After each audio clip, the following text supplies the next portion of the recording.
Thank you Jesus. परमेश्वर का धन्यवाद करते हैं आज के सुंदर वचन के लिए जो मैं आपके लिए परमेश्वर की ग्रेस से लेकर आया हूँ। तो इसी तरह हर बार की तरह मैं आपके लिए एक वचन की कलेक्शन लेकर आया हूँ जो आप अपने मोबाइल स्क्रीन पर देख रहे हैं। ये उम्मीद है कि आपको बदलने वाली है।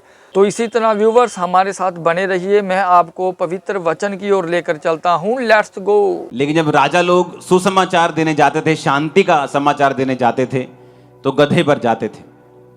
तो जीसस ने गधे को इसलिए चुना था कि जीसस ने शांति का समाचार देने के लिए वहां जाना था। और वचन कहता है कि जब प्रभु यीशु मसीह वहां पहुंचे यरूशलेम में, तो लोगों ने खजूर की डालियां लेकर, कपड़े लेकर, अपने कपड़े लेकर, महंगे महंगे कपड़े लेकर जीसस क्राइस्ट के उस गधे के सामने बिछा दिए और वो उस पर चलता हुआ जीसस क्राइस्ट को आगे लेके जाने लगा।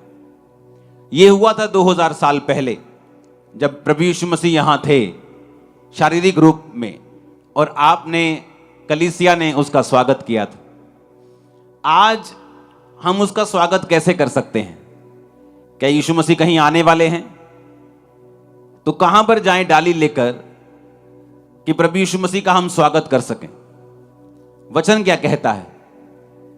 इसलिए मैं कहता हूं कि जीसस क्राइस्ट किसी रिलीजन का नाम नहीं है, धर्म का नाम नहीं है। यीशु मसीह धर्म को बदलने के लिए नहीं आए। अगर वो धर्म को बदलने के लिए आए होते तो आज पूरी क्रिश्चियनिटी, पंजाब के 20% लोग सड़कों पर होते, लड़ रहे होते, जब सरकारें चर्चिस के ऊपर अटैक करती हैं अलग अलग तरह से, ये बोल करके ये धर्म बदलते हैं। लेकिन प्रभु यीशु मसीह धर्म बदलने नहीं, वो जीवन बदलने के लिए आए। इसीलिए जो आज मैं आपको मैसेज देने जा रहा हूं, आपको बड़े ध्यान से सुनना है और समझना है। बाइबल कहती, प्रभु यीशु मसीह ने कहा, मैं तुम्हें जीवन देने के लिए आया हूं और बहुतायत का जीवन देने के लिए आया हूं। पुराने समय में ये जीवन, ये लाइफ किसी किसी के पास होती थी। डैनियल के पास थी, ये शमूएल के पास थी। किसी किसी को परमेश्वर चुनता था और ऐसी लाइफ देता था। न्यायियों के पास थी, मूसा के पास थी, वो उनसे बात करता था।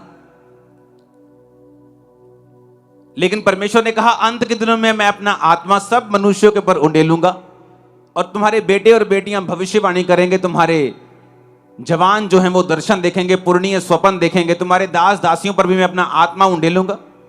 यानी परमेश्वर ने कहा, जो पुराने नियम में कभी कभी किसी किसी के ऊपर होता था, नए नियम में जीसस क्राइस्ट के जन्म के और जी उठने के बाद वो सबके साथ होगा जो उसके नाम को कबूल करेगा।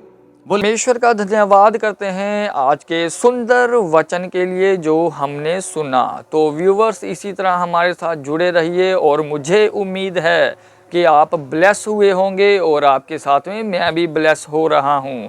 तो मैं आपको एक नई कलेक्शन के साथ मिलूंगा आने वाली वीडियोस में। तो इसी तरह व्यूवर्स चैनल में नए हैं तो सब्सक्राइब करना और बेल आइकन के बटन को दबाना ना भूलना। तब तक मैं अपने आप को और आपको परमेश्वर की ग्रेस में छोड़ता हूँ। मिलते हैं नेक्स्ट वीडियो में, तब तक के लिए सबको बाय बाय।